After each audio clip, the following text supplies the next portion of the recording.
Tradition. It's a sacred asset woven into the fabric of all that we are. And it lives here, in the bayou, in the walls of the great LSU. To be remembered, to be respected, and to those that oppose it, to be feared. Tradition lives in Memorial Tower, in the honor of our military, and the resonating strength of the old war school. It's in the stately oaks and broad magnolias, on the banks of the big river, and in the sights and sounds of a Saturday in fall. Tradition lives in Tiger Nation, clad proudly in purple and gold, in the mighty roar that resonates through Death Valley when the Golden Band begins to play. Tradition lives in the legends that once walked these grounds, in those who wrote our history as champions. Tradition lives in the hardware, in the ring, worn in honor by alumni, and the trophy hoisted proudly by champions. In the whites, and the golds, in the box, and Death Dome. In each and every moment we witnessed greatness. Tradition lives here, and is forever LSU.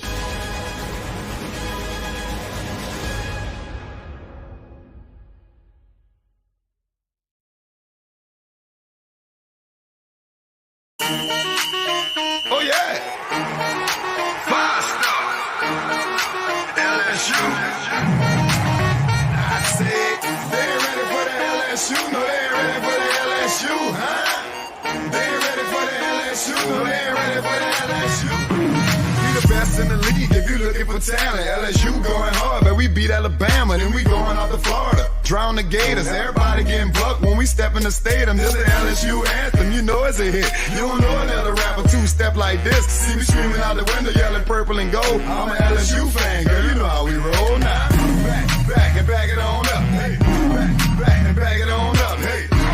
Back and back it on up, hey. Back and back it on up, hey. TA, we are live. I know it. It's weird. It's weird. Reagan's not in here to do the intro. I know. I understand. But your boy is flying solo tonight. You could call me Jason Derulo. I'm riding solo. But no, we're going to have a good time tonight. Reagan is with his wife. His wife, McKenna, is having her birthday tomorrow. So let's give an early happy birthday to McKenna, Reagan's wife, my sister-in-law. Super excited for her. And Zeke's birthday, Reagan's son, is actually the day after on the 28th. So, yes, crazy times. Yes, McKenna had Zeke the day after her birthday. So super excited for them. They're down this weekend and getting to visit with family and friends. So they're over at McKenna's family tonight, getting to eat her birthday dinner with her family. We certainly understand that. But we've got a lot to get into for tonight's show. We're going to get into some all things LSU football here to start the show. We're going to discuss just everything that's been happening this past week, some new things that we've found out about LSU football. And then we will, of course, get into previewing the running backs room. And I'm really excited about that as well. We're going to be bringing in Carter Bryant. A lot of y'all probably know him from Power Hour LSU. I'm really excited to get to have him join the show. This is honestly, I think, the first time that we have brought on Carter to the show. I'm pretty sure it is the first time. So I'm excited to get to have him on the show tonight. Just to get his take on the running backs, and not just his take on the running backs, but his take really on the entire season. We're going to get his prediction, his record prediction, and then just his overall prediction for the year.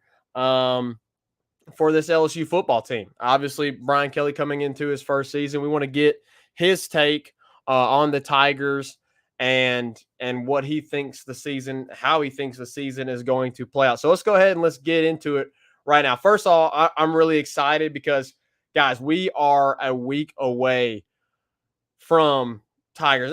Maybe a little bit more than a week. We've got a week in like 2 days, right? Because LSU kicks off on Sunday, September the 4th. And I'm really excited because me and Reagan are actually getting to go down there. Me and 2 other friends, along with Reagan, will be traveling down to New Orleans to get to watch the game. Really excited. We get to visit with the Balcony Bengals down there. Might get to visit some family as well because a lot of our family is down in that area near the New Orleans area. And so I'm just really excited because college football is here. And I know it sounds crazy, but y'all better believe that tomorrow I'm going to be watching the Florida State Duquesne, or however you say it, Deskin. I don't know. I think I'm saying it correctly. I think it's Duquesne. But however you pronounce it, they're from Pittsburgh, some no-name college football team from Pittsburgh. You better believe I'm going to be watching that game on Saturday because obviously it has somewhat of an effect on LSU. You're going to get to see Florida State and how they're looking. Now, I understand the level of opponent is not going to be great. They're going to be playing, like I said, some no-name school, Duquesne. But I want to see how Florida State looks. I know that, and we'll start getting into the Florida State preview, especially next week when we come on the show, which, by the way, starting on Monday, after the LSU Florida State game, Reagan and I will be going back to 2 shows. So we're planning on for sure on Monday nights. We know Blake's show starts at 7, so we'll probably going around 8 o'clock, 8:15 on Monday nights. And then we haven't quite figured out what we're going to do for the second show day-wise because obviously on Friday nights there is a lot of people that are going to Friday night football games. And so after our last 2 shows tonight with Carter and then next week with Blake to wrap up the hashtag Make Small Podcast Great Again tour. I'm surprised I didn't mess it up. That's a mouthful. Pause. But I'm excited that we are going to be looking at going back to 2 shows here very soon. So let's go ahead and let's get right into it. Listen, guys, there's been a lot that has happened in this past week. Some changes and potential starters that we're going to be potentially seeing to come out against Florida State. Colby Richardson has continued to surprise people. He was the theme 2 weeks ago when we brought on our show after the scrimmage. He was a big factor last week in our show as he continued to run with the ones. And it seems pretty evident. I mean, we're almost a week out, and it seems pretty evident that Colby Richardson is going to be your other island spot across from Jarrett Bernard Converse, which is pretty massive. Now, I got to be completely honest. It worries me a little bit. It really does because you have a transfer from McNeese, and that's no shot at him or by any means. But I mean, and we understand that position group was very thin, and you had to bring in a lot of guys, and you did. You brought in Seven Banks, you brought in Jarrett Bernard Converse, you brought in Mekhi Garner, and some really good players there. But it does worry me a little bit that the main guy that is going to be opposite of Jarek is going to be a transfer from McNeese that we didn't even really know about 3 weeks ago. And so I got to be honest, that is a little concerning. Now, part of it is probably just him performing well, and he may just be the best guy out there to be opposite of Jarek, but it's still pretty worrisome. And I understand that there are guys that come from the JUCO ranks, come from lower tier college programs, and they end up dominating at the SEC level. I understand that. But I think y'all can also understand my concern where we have a walk-on transfer from McNeese that is going to be the starting corner. I mean, it's a little worrisome, but I have to be optimistic. I'm more of a pessimistic type person, but I'm going to try to be a little bit more optimistic about that and assume that he is just performing really well and that we are just looking at a guy that has come up and outperformed all those other guys that we know all too well. So we'll see how that plays out. I definitely will be watching that position and watching him whenever we get to the Florida State game. Another big thing that we heard from Brian Kelly is that on Monday or Tuesday, this upcoming Monday or Tuesday, they are going to make an announcement on who will be the starting quarterback. And I think, everybody has voiced their opinion. We have as well on here. And I think that is going to be Jaden Daniels. I think that he gets the edge because of the experience. And I know that what I'm saying there is no new news to anybody. I know there's a lot of people out that have made that projection in LSU media and, of course, LSU podcasts. A lot of people have made that projection. But I mean, when he's been running with the ones, and he has that 30-plus game experience that Nussmeier doesn't have. Nussmeier also missed a huge practice and scrimmage a couple of weeks ago when he had the ankle injury. And I think that also plays a factor. He is one less practice. He has one less practice than Jaden Daniels does. And so I fully expect for Jaden Daniels to be named the starter when it comes on Monday or Tuesday. And we'll just have to wait and see. But either way, Blake has mentioned this on his show on IYS. Either way, I'm really excited because both of those quarterbacks I feel like were the best option. Obviously, Miles Brennan has stepped away from the program, but we mentioned on here it really felt like it was a 2-quarterback race, and I really feel like those two guys are the best in the quarterback room that are going to be competing, obviously, this year. Obviously, you take into consideration Walker Howard, and Walker Howard is probably the best quarterback in the quarterback room. But considering the two guys that are going to be playing this year and going to ultimately be the main guys, I have high hopes for LSU. And as Reagan mentioned on the last show, let's consider what if Jaden Daniels has the type of season that he had his freshman year. What then is going to happen? Those are big things that we need to consider. But announcement is coming on Monday or Tuesday, and I fully expect it to be Jaden Daniels. I'm excited about that because I think the upside for this season lies greater in starting Jaden Daniels. Now, I think that ultimately that Garrett Nussmeier may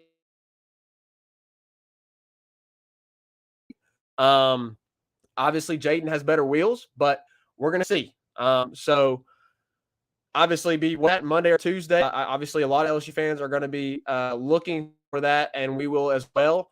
We do have an edit for either guy when the announcement comes. So really excited for that. The other thing that was a really, really big note to make from this past week is that the offensive line has shifted some in the starting rotation.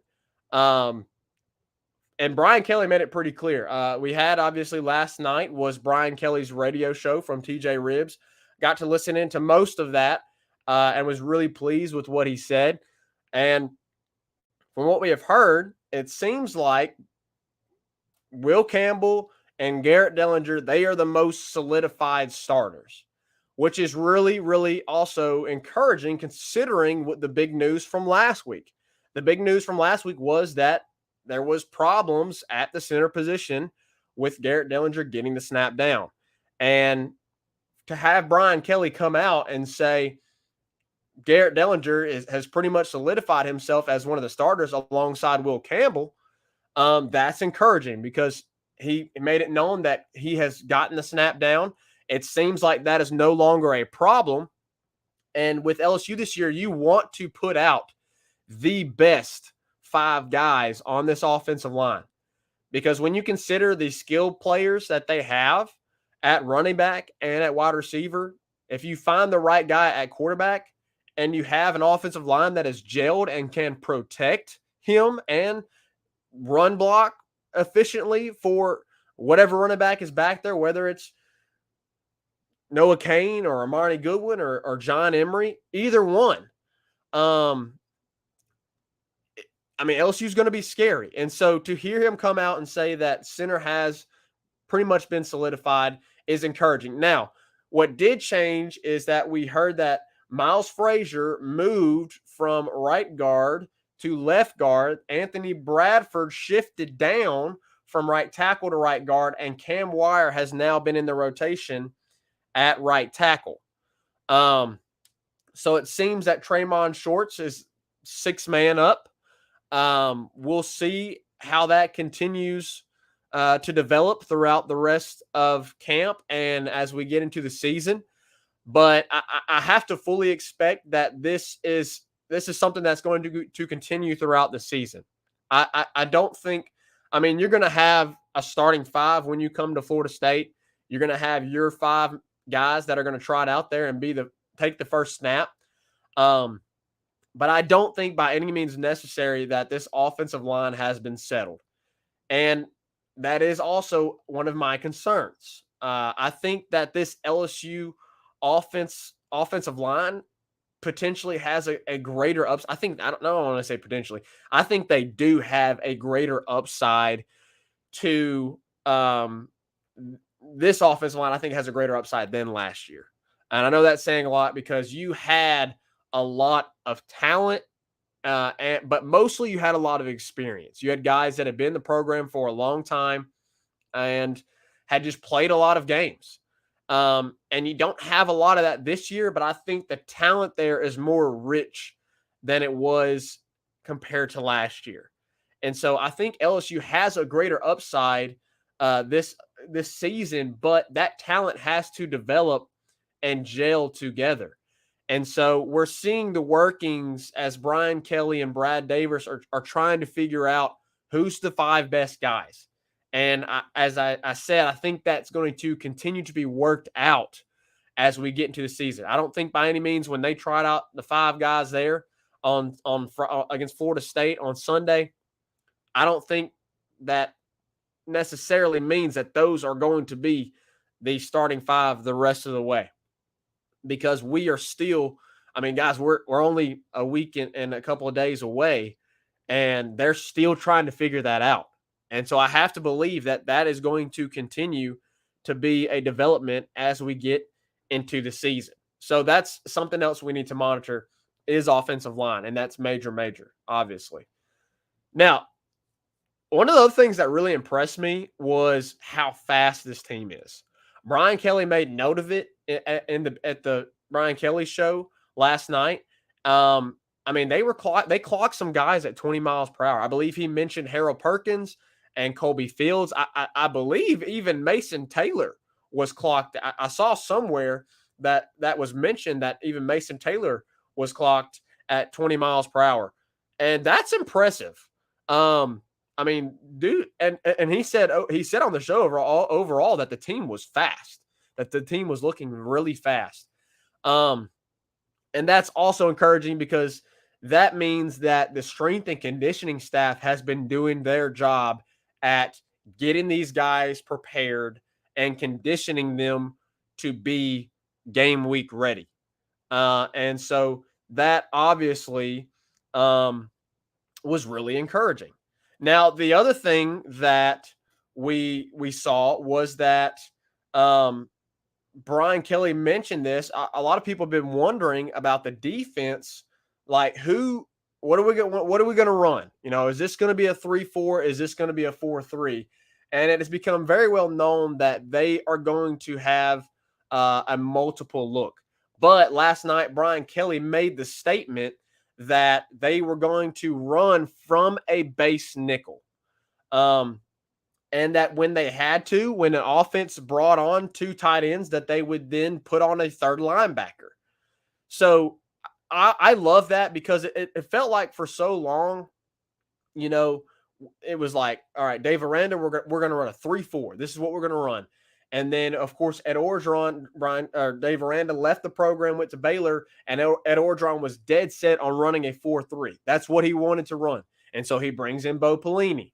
And we know all how that happened. It was a complete mess, a disaster, and this was completely terrible. Was the worst defense in the history, at least recent history of LSU.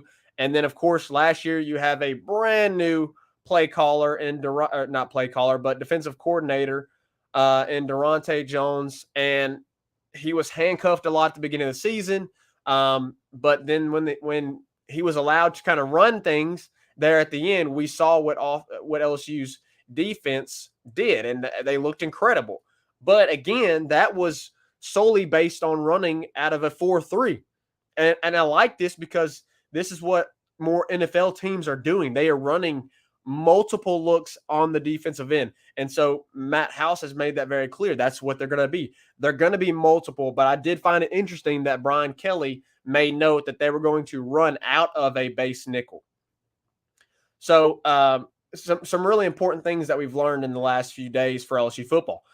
One of the things that I haven't mentioned, but that I heard and saw the other day is that Sage Ryan is making a push at the nickel position. It seems like Greg Brooks is the guy there at the nickel position, but Sage has made a push as of late, and I find that encouraging. Obviously, Sage Ryan was a huge prospect, huge recruit coming out of high school. He got some time here in these last couple of years, but has also dealt with some injury. But he has looked really good as of late. And I think that's really important because I got to be honest with y'all, the secondary worries me. And I mentioned it earlier, but I understand you got guys there. I understand there's a lot of talent there. Obviously, you've got Seven Banks, who was a freshman All-American. You've got Colby Richardson that has really come on as of late and has really surprised a lot of people. Seems like he's going to be the guy. And then, of course, you have Jarrett Bernard Converse, who was an amazing player, has a lot of games under his belt, was an All-American type player. But I'm still worried, guys, because Sage Ryan is making a push here, and he's challenging Greg Brooks. But we haven't seen a whole lot of Sage Ryan. And so I got to be honest with you guys, the secondary just it makes me nervous. It makes me nervous. And maybe a big part of that is because, like, the last 2 years have been so bad that I'm kind of burnt and still scarred from the last 2 years. And I believe I've mentioned that on Twitter somewhere or in some comments or whatever in talking about the defense. But maybe that's a part of it. Maybe I'm just scarred from the last 2 years and what happened with the defensive backs the last 2 years and just complete coverage bust, guys being left wide open. It seems like everybody knew all you had to do against the LSU defense, the LSU secondary, was run a crosser and they were going to be toast. But maybe that's a big part of that. Maybe I'm just being pessimistic because I'm scarred a little bit from the past couple of seasons. But I still am just very wary of the secondary. And obviously we previewed the secondary. You know, there is a lot of depth at safety, but I think it's more so at the nickel position and at the corner position that I'm a little worried.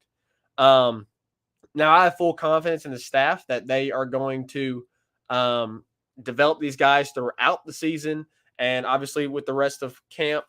But that's something that I'm definitely looking at because when you're running 3 defensive linemen, 2 linebackers, and all the rest of your guys are DBs, considering what we've had the last couple of years, it's still very worrisome. So we'll see as the season progresses and as obviously we get into the season and we face Florida State. That's going to be an interesting matchup to watch. Florida State's wide receivers versus LSU's DBs. And here's a big reason I say that, because from looking into Florida State a little bit, it's probably going to help out LSU. Even though I'm worried about it, I think LSU may actually have an advantage there because of the experience and because of the fact that Florida State doesn't really have some solidified wide receivers. They really don't know who their top dog is going to be. I mean, I can't even list off I could probably go on the roster and list off you some names, but I honestly don't know who their guys are going to be at wide receiver. And from listening to some beat writers on Florida State as well, that seems to be one of the biggest concerns is wide receiver. They like the defense, but they're really concerned about wide receiver and who's going to be the guy. They don't know who the guy is going to be. Luckily LSU kind of has that tied up, like as at wide receiver, we're good, right? I mean, that's one of the best position groups for LSU. But at one of the biggest weaknesses on the opposite side of the ball for LSU, in my opinion, potentially is corner and DBs, where they are weak. Florida State is also weak. And so that is encouraging to me because coming into a brand new season, that's one of the biggest places that I'm worried at. Now, one of the other places that I'm worried about, and this may seem also like contrary or contradictory, but because of there's so many guys there and the depth looks really good and the talent looks really good, is at running back. I think I might be more worried, and this might sound a little crazy, but I think I might be a little bit more worried about running back than I am wide receiver or at offensive line. Offensive line, it seems like they have a few guys there. I know they're still solidifying that and trying to figure out who's going to be the starting five. But at running back, you've got a bunch of guys there, but you've got Noah Cain coming in, who's a transfer who has been banged up. Then you've got Armani Goodwin, who didn't have a lot of game experience last year. He was kind of the third guy in that group behind TDP and Corey Kiner. And then you also have John Emery, who hasn't had a lot of experience outside of 2020. He's dealt with injury. And then last year he was out the entire season because of the academic issues. And now here at the beginning of the season, we're going to have issues with him missing 2 games. And so that's another position I got to be honest, I'm kind of worried about. And LSU has had a luxury at that position. You had TDP last year who ended up going off for 1,000 yards. And me and Reagan and our dad were at that game where he set the record against Florida. He ended up being over 1,000-yard receiver or 1,000-yard rusher.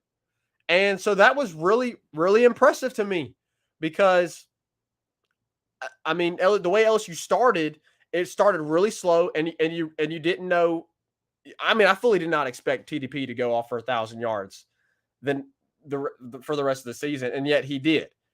And so I know there's a lot of guys there at running back, but that is another position that worries me just because of the unknown. Because John Emery has had injury, he has dealt with the ineligibility, and then he's going to be missing the first 2 games. Corey Kiner has transferred. He's also dealt with injury. He got kind of beat out there at Penn State. And then Armani Goodwin has not had as much experience as those 2 other guys, but all these guys have looked good in camp. So I know that was a lot to cover, but those are the things that we've seen and we've talked about here recently in this past week with LSU football. But let's get specifically into talking about the running backs. I'm really excited to get to bring on Carter. I think I said this before. I think this is our first time bringing him on. I've gotten to be with him behind the scenes as he's come on Blake's show a ton. I think I have to blame him a little bit for my bank account because I was interested in football cards, but until I started watching Carter and following him and his collection, I did not get into it as much as I had been before, and now I'm very much into it. I mean, I've got like y'all can kind of see it there. There's kind of like a triangle type thing there it's basically just the LSU greats, football cards that are hanging on my wall there in my LSU memorabilia back here. So I have to blame Carter a little bit for my bank account because I've been scavenging eBay and Amazon and all other random websites to try and find these specific LSU cards that I want to get. And even now, I've got like friends of friends coming up to me like, "Hey, I've got this card. It's this rookie Joe Burrow, rookie Justin Jefferson card. Like, do you want it? Do you want to buy it from me?" And so I've ended up buying some cards from friends of friends, people I hardly even know because they just are like, "Hey, I heard you like football cards, so here you go. Here's some LSU football cards for you." But I'm excited to bring on Carter and talk. He did a complete running back deep dive for the LSU football team. Got to watch that on his YouTube channel and just kind of, I found a lot of things very interesting that I want to ask him about as we're going to be previewing the running backs. But let's take a quick break and then we will be back with Carter to preview the running back room. 5-Star Hero, your intro and outro music for the Tigers Avenue show. They ain't ready for that LSU. Go check out all his other music on all the major platforms. Don't forget to follow him on Instagram at Saints Anthem and at Twitter at One Nation Doty. Don't forget to check out his Facebook page for all his Saints and LSU merchandise. 5-Star Hero.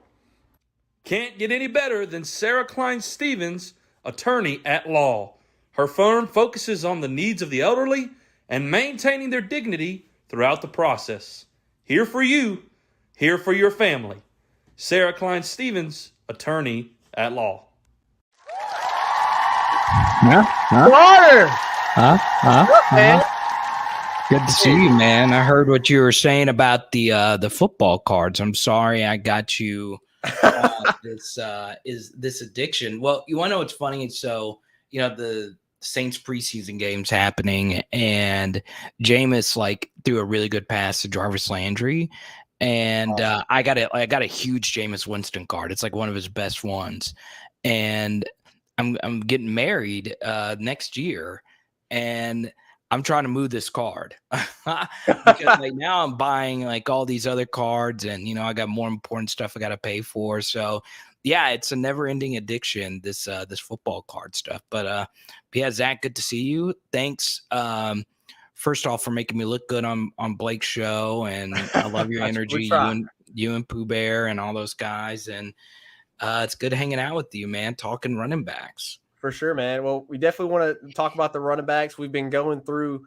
this series of previewing all the different position groups, and I knew I just had to bring you on for the running backs because you did that deep dive, which I found really impressive. And so I just want to talk to you quickly here about the running backs.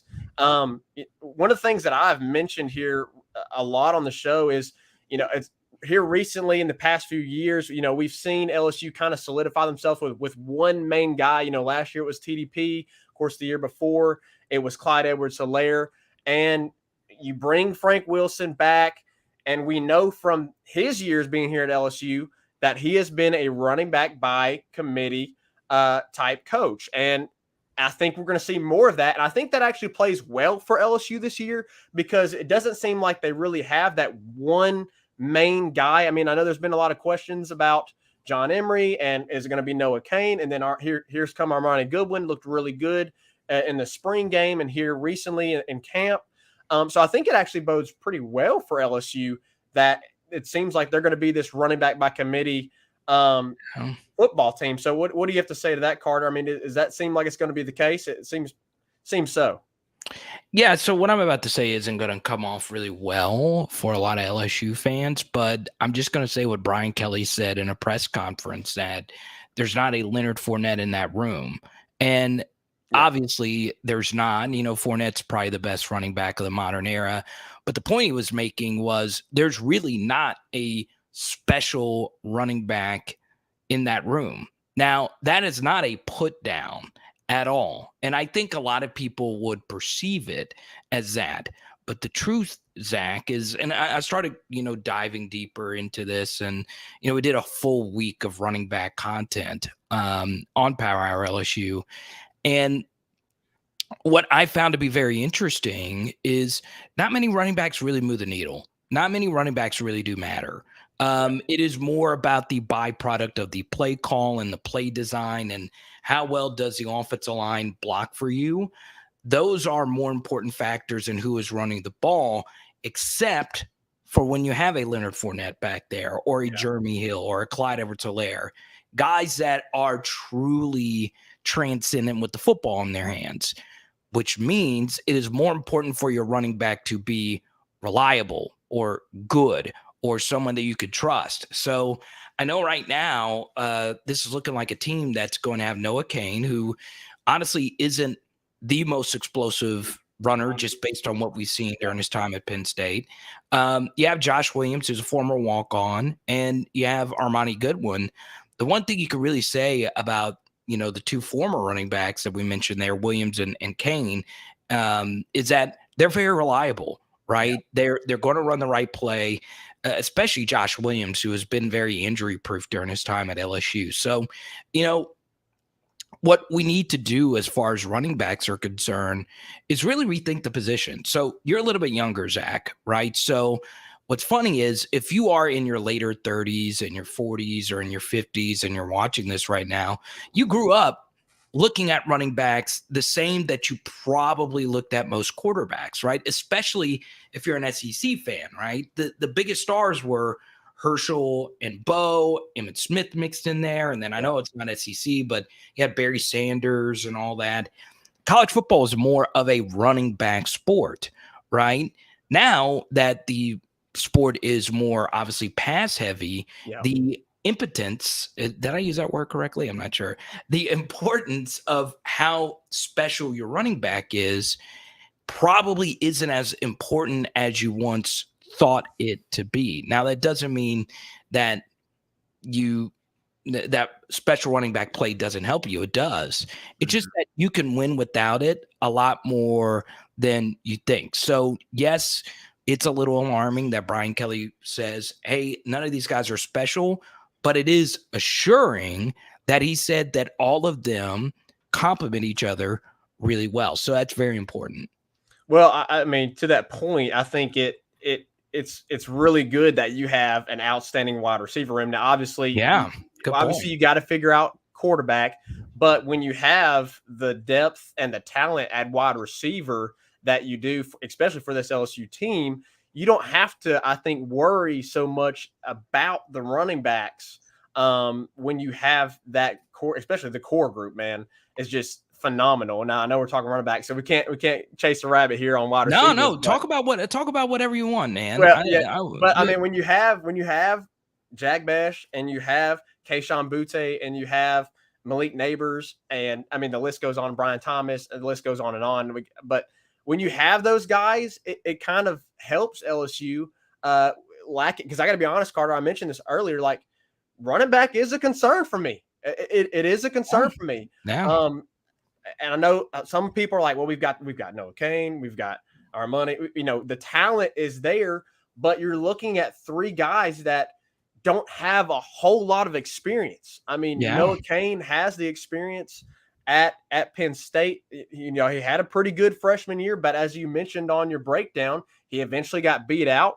A lot of that was because he was missing the holes. Now he has the ability to break a lot of tackles. That was another thing you featured in your film breakdown was his ability to break tackles.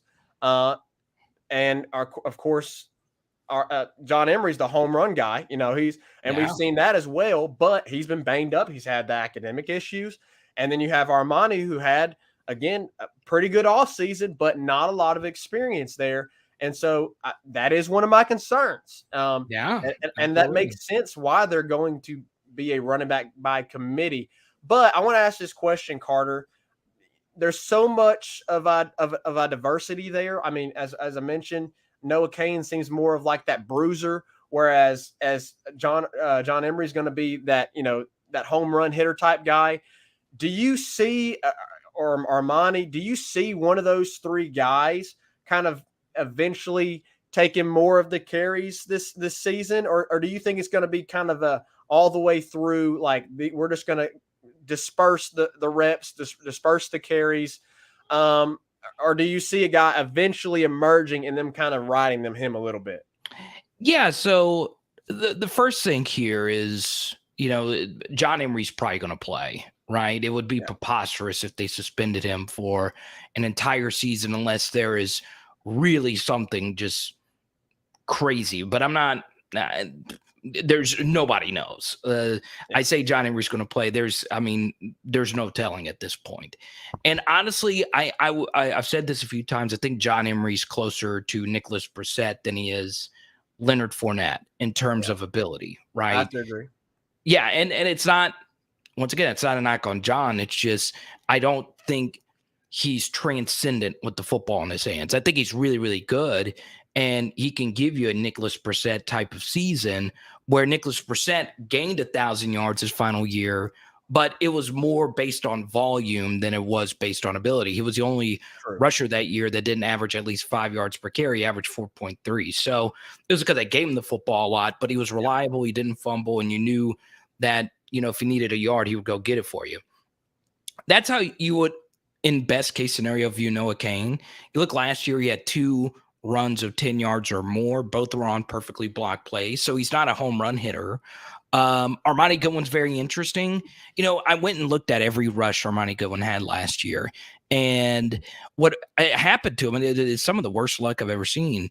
He would have 4 people up front block perfectly, but one person would blow their assignment. And, last year after he started his season off with the 22-yard carry, he had, I believe, 17 other touches for 40 total yards. It was something like that, which is obviously not a good clip. Yeah. So you want to see, Armani take that next step, in that you don't want to see him go down as easy. There were a few opportunities for him to break tackles, but for the most part, his blocking was just bad. And then, you have, Josh Williams, who is not going to break a lot of tackles, is not, going to get you just this amazing whirling Derbyshire type of run.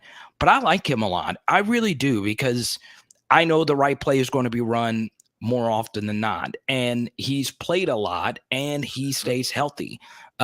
It's not because I think he's special with the football in his hands. He's a former walk-on. There's not many former walk-ons that are special with the football in their hands. But, what I would say to everyone as far as the running back position is concerned, because you don't have Fournette who can go create something on his own, you don't have Jeremy Hill or Clyde who can make some plays on their own, you need everyone around you to do well. And I do feel, especially now in a passing game, you can make a strong argument that the running back is the least important person on your offensive side of the football, especially if he's not a special talent. So what do I mean by that? Well, if Jayden's your quarterback, he's going to open up holes in the running game, in the zone read game. If you have great wide receivers on the outside, you're going to see a lot of too high, which could help out your running game with lighter boxes. It could help create numbers in the running game. So all those things are very important.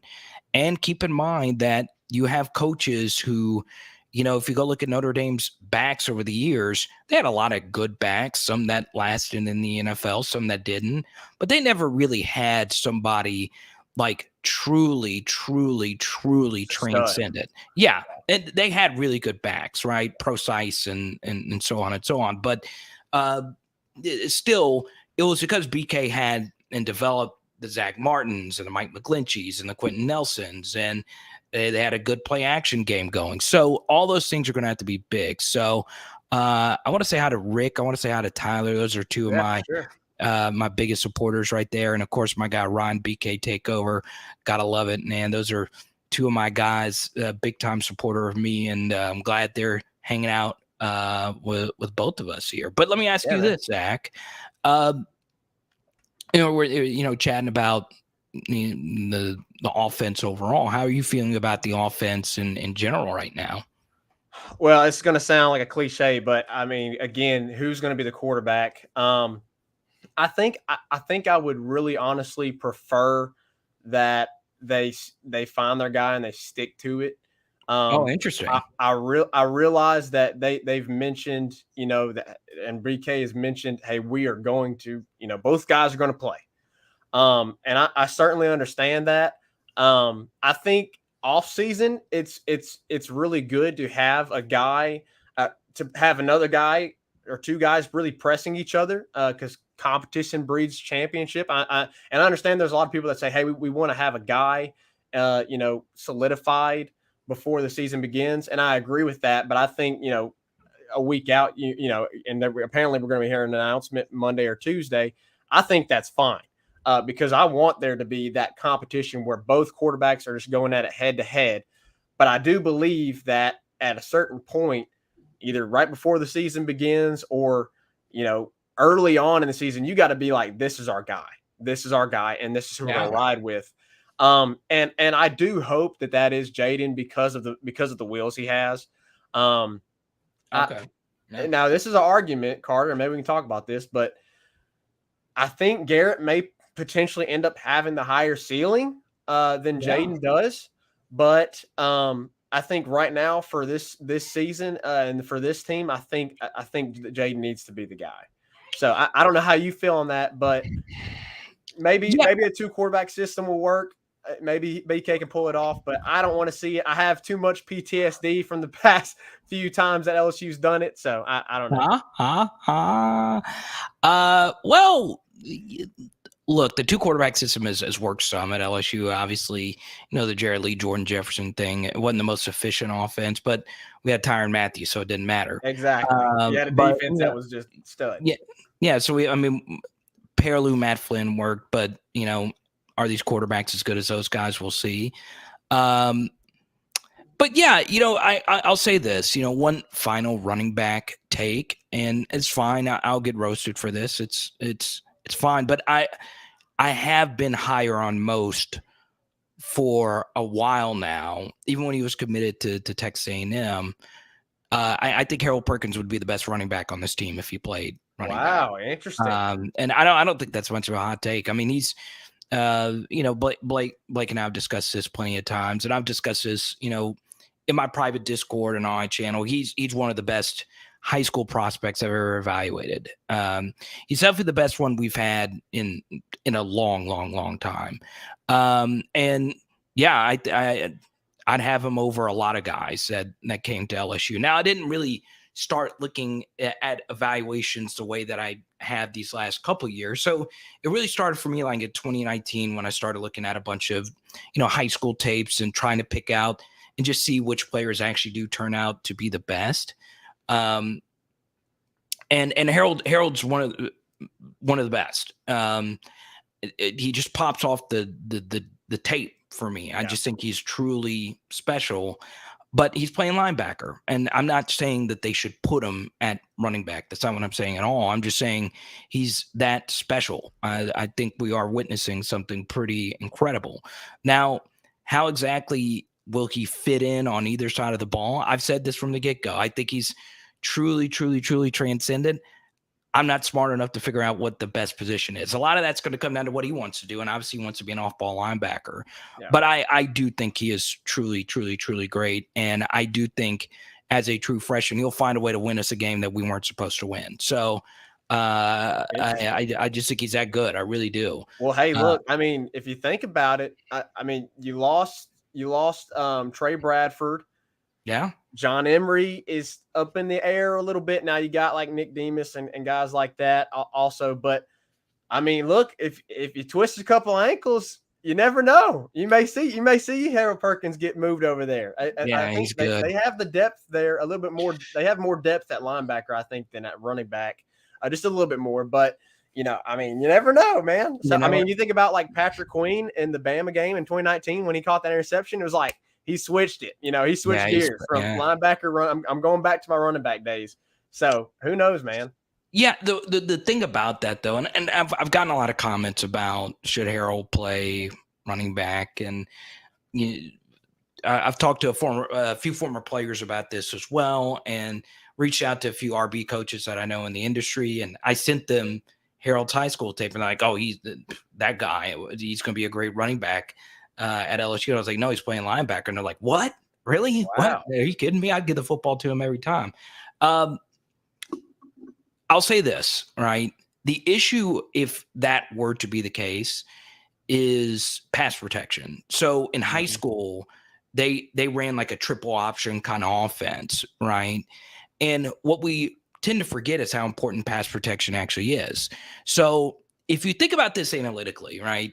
A pass, if you look at a stat like EPA per play or just yards per play or whatever it may be, a pass is more important than a run, right? So pass protection, especially if you blow an assignment, analytically can be worse for you than if you were to gain a 15-yard run. So here's a good example of this, right? And this was something I did on a private film study on Patreon, but I'm going to give it for you, Zach. I'm going to do it just for you. Right. Okay. So there was a play in practice where Brian Thomas Jr. did a double move and scored a touchdown, and it went viral. Well, what happened was Micah Basketball should have leveled Miles Brennan. And you saw the purple jersey just go whoop right behind him. right there. And John Emery was there to help out Emory Jones because Emory was in a one-on-one there. And Emory should have done a better job blocking Micah Basketball, but he's a true freshman. But John Emery was right there to help clean it up and pick him up, right? But he missed him. He missed him as well. Yep. And the thing is if John Emery as a running back is the better ball carrier than the other guys, that may be the case, but that pass protection pickup is way better because that would have been a strip sack, could have potentially hurt your quarterback, could have potentially gotten scoop and scored for a touchdown the other way. Yep. And instead, it then also would have wiped out the 60-yard touchdown that you had on the double move right there. So that's something that you have to keep in mind when with the Harold Perkins thing, because there's a lot of calls and pass protection, and something that you'll see the Mike Denbrock offense do is pre-snap. He likes to move his running back around a lot. Now, it's not me saying Harold Perkins couldn't learn how to pass protect. He's obviously very capable of doing that. It's just something, it's a lot to learn, right? There's a lot of keys. There's a lot of hots. You have a lot of these DCs in the SEC. Good example of this, Zach Arnett at Mississippi State that run a lot of these exotic blitz pickups, and you got to have a running back who can pick up the scraps, if you will. So, that would be the biggest holdup. But Harold, if he was playing running back right now, he would be by far the most special with the football in his hands, especially now that he's put on weight. So, yeah, I truly do think he is absolutely spectacular. But, Zach, I appreciate you having me on, man, talking some offense. I know we went a little long here. I'm sorry about that. But, yeah, it's a freaky thing, man. That's a hard thing about football is that you don't always know what someone's best position may be. Right. I talked to I had Ron Brooks on my show a few weeks ago, and Ron's a friend of mine. And, he was talking about how, he started as a wide receiver, and, he probably would have been, he was a perfect size to be like a slot receiver, but we weren't running a lot of 3 wide receiver sets at the time. So they moved him to DB, and it became, the 6 DB on that great 2011 team. Yep. But you don't know if he would have been a great slot receiver, but we had Odell and we had all those other guys at the time. But it's scary. Like, there's so many guys that you don't know what their best position would be. I'll give you another one. Alfred Blue would have been a better linebacker than running back. Really? Yeah, he was a kickoff team assassin when he played at LSU. And he's special as an athlete. Now, he ended up being a really good running back in the NFL, really good. Yeah. But I think if he would have played linebacker, he would have been like a Pro Bowl linebacker. I think that would have been his better position because he could tackle. He can take heads off. But yeah, like, you don't ever really know what like the best position will be. But thank you so much for having me on there. I'm sorry I didn't get to talk to. You want to know what's funny is, like, it just clicked to me that the Zach Lee, Reagan Lee, I didn't know y'all were brothers. Yeah, we are brothers. We look completely different because I'm like 5'7", just this tiny little person. And then Reagan is this tall, broad shoulders guy. And I'm the oldest. So people are like, every time people meet us, they're like, yeah, he's the oldest. I'm like, no, it's me. Really? Oh, Yeah. so you're older than him. That's very I interesting. am. I'm 25. He's 22, 23. Oh, y'all are young. Now Yeah. y'all are making me feel old. I'm not even gonna reveal. I'm not even gonna No reveal way. my age. I'm 55.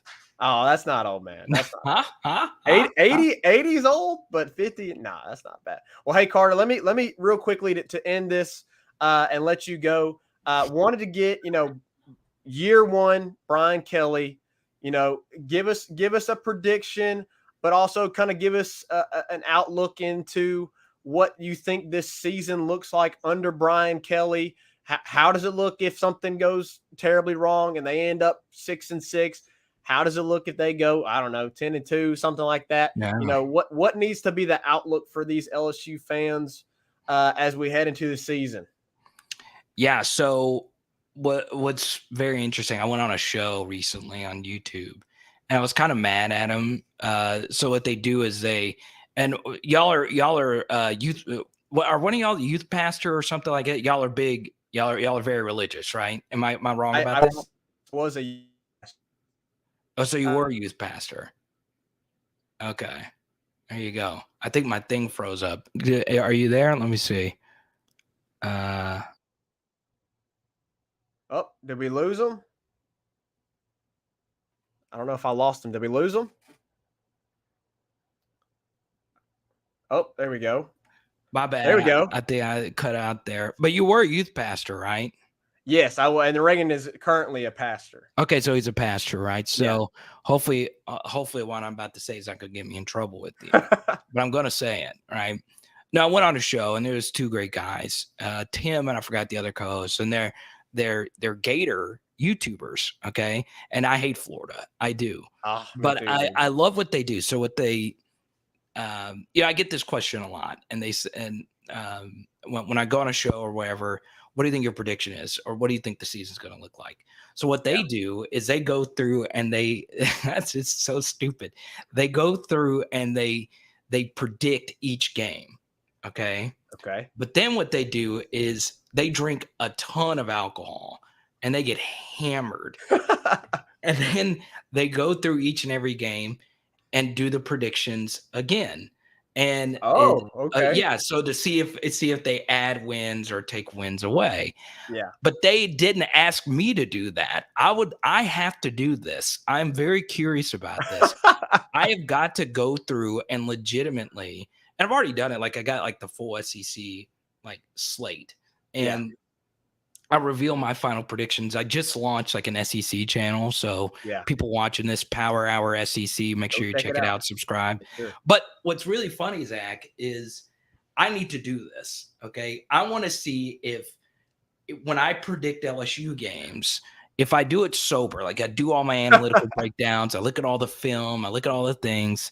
Yeah. If I do it sober, what will the record look like? And then I just need to get wasted. Like I mean, and because I'm talking to a pastor right now, or a youth pastor, I need to drink a lot of Christ's blood, if you will. I need to take in a few extra offerings here before I go through all these games and see if my drunken prediction is better than my sober prediction. Okay, but I need to do that on the channel. You see, look at you inspiring me doing bad things with your frisbees in the background. My goodness gracious. Yeah. That's we'll have to talk about that another day. That's another passion of mine. So what I'll say though is you look at all these different projections. So, Action Network has LSU as a 5-win team, which is crazy to me, right? That's crazy to me too. Yeah, and Vegas has them at a 7-win team. AP poll, not even close. They're ranked number 29, and they weren't really close to the poll. They were way off. But what's very interesting, Zach, is the computers actually like LSU a little bit more than most, right? So FPI? Well, it's not just FPI. There's a guy that does a composite ranking of the analytical computers, and it showed that LSU is a top 15 team, according to his rankings. Now, a lot of other SEC teams were in there, so that doesn't mean that LSU is a lock to be, the number 10 ranked team in the country. So I would put a floor at 6, and if they go 6-6, you shouldn't be, tar and feathering Brian Kelly for going 6-6. Now, if you go under than that, the LSU should never be a 5-win team under any circumstance. So you shouldn't. But 6-6 is like a floor, right?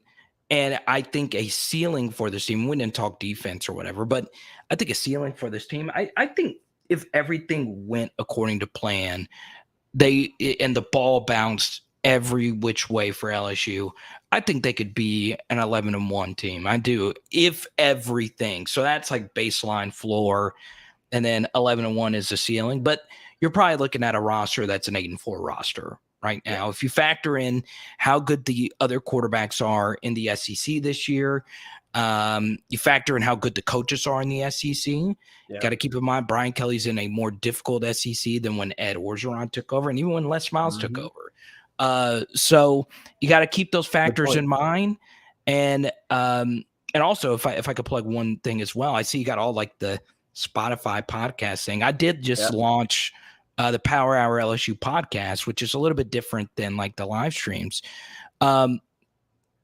This was something that we talked about recently on there. Was it's very important to keep in mind that it's just harder to win a national championship because Nick Saban exists, Jimbo's recruiting with what he's recruiting, and the logic of using, because this is what a lot of LSU fans are doing right now, Zach. They're saying, well, if Brian Kelly and Ed Orgeron won national, or if Les Miles and Ed Orgeron won national championships, Brian Kelly should be able to as well. Yeah.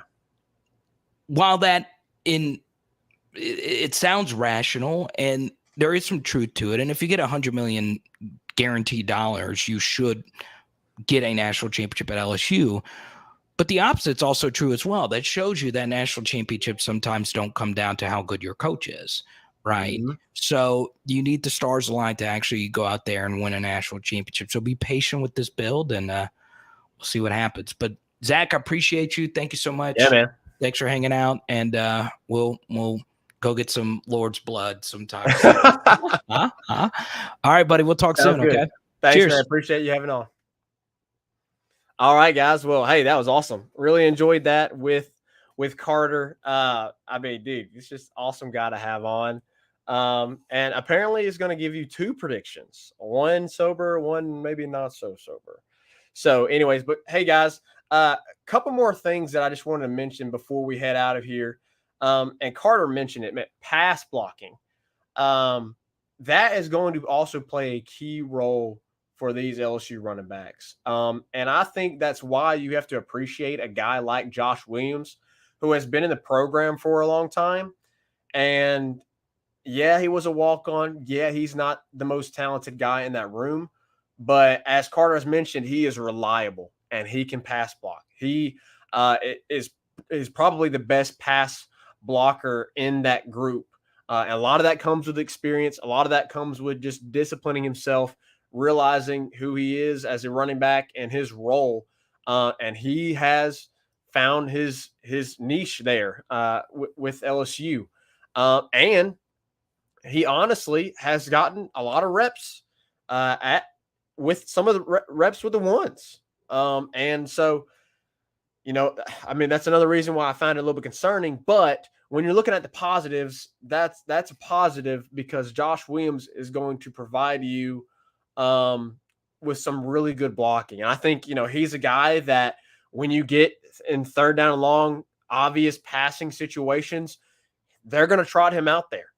And another thing is, we mentioned this, because you have such a good wide receiver room, and because with both of these quarterbacks, no matter who the starter is, because both of them have the ability to be mobile, I think the passing game for the running backs is also going to play a key role because I believe guys are going to get open.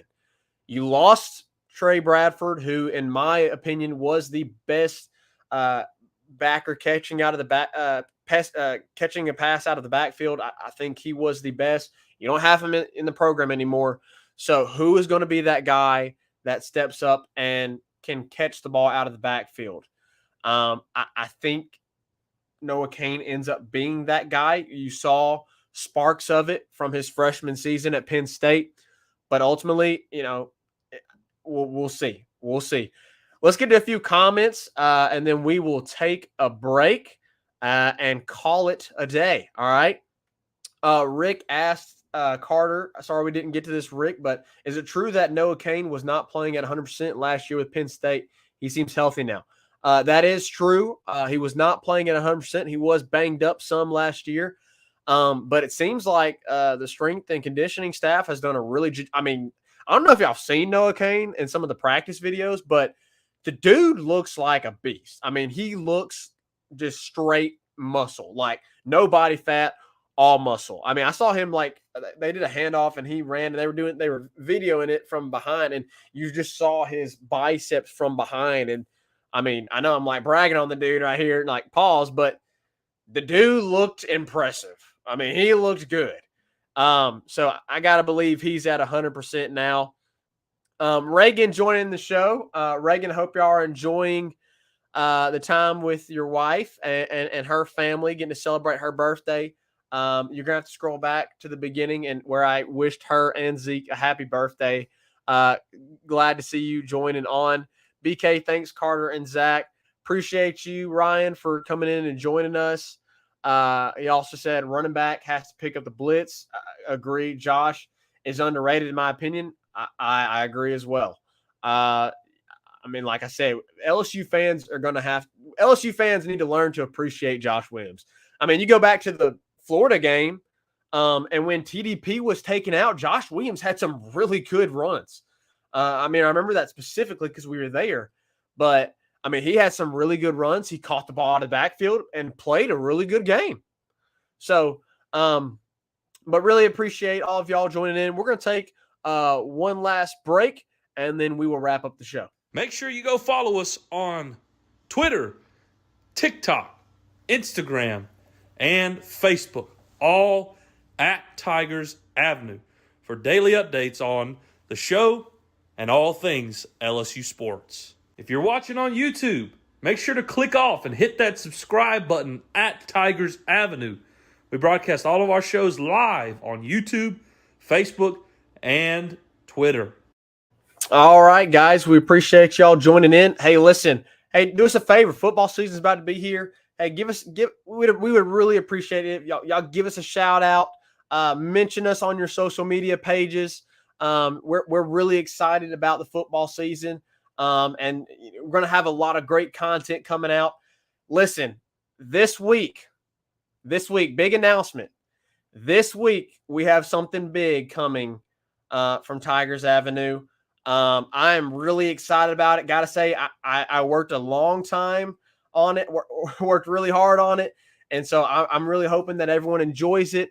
Something that will get you excited for the football season. But that'll probably be launching sometime midweek. So I'm really, really excited about that. Got some features in it with Pooh Bear and Blake. So I'm really looking forward to that. Be checking out our Instagram, our Twitter, and our Facebook for that to be released. Give us a shout out. And as always, we've enjoyed having you in the Tigers Avenue. 5-star Hero, take us out. Peace.